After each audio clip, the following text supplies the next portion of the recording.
speaking of Nashville, you had country music star like ambitions. You wanted to be a country singer, and I had no idea. I did. Kelly, as wild as that sounds, and you'll appreciate this obviously because your love for music, and certainly country music too. I grew up loving blues, hip hop, of course, but then country, but real traditional country, like that Three Chords and the Truth, Yeah. steel guitar kind of country. And when I got to Nashville, I started hanging out because I didn't have a lot of friends because they all thought I was an undercover cop. So I started hanging out on Broad Street, and you know Broad Street where Tootsie's is and the Ryman Auditorium, and I loved country Broadway, music yeah. at that time. And I had this fantasy in my head.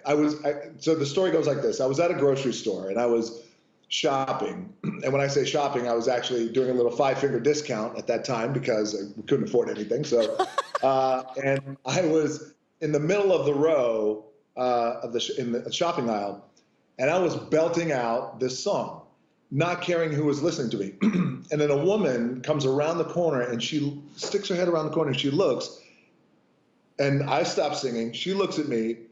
Her eyes go wide, and she's like, "Wow, I did not expect to see someone who looks like you singing that song."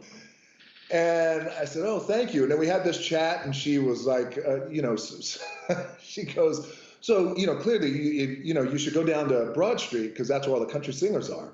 I didn't tell her I was 15. I had no business being in a bar at that time. But then I went down there to Broad Street, and I used to hang out down there and listen to all the acts. And I did have it in my mind that I was going to become a country music singer.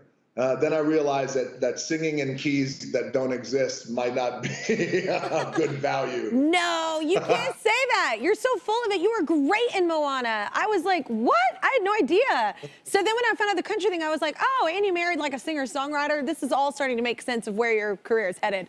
So here's my thing. We sing on this show a lot. So I'm just saying, if you and your wife just stop by, like we should all sing together sometime. I'm just saying. Or on cheat day, we'll just hang out. We got to let's do it. I'm down. Let's do a duet. I'm down to do some. In the stream. There we go. I am down. I have done that. Well, actually, the only time I've sang that song is drunk at a karaoke bar. I don't think I've ever sang that song sober. That's fine. Want more fun stuff? I thought so. Check out these videos floating around my head.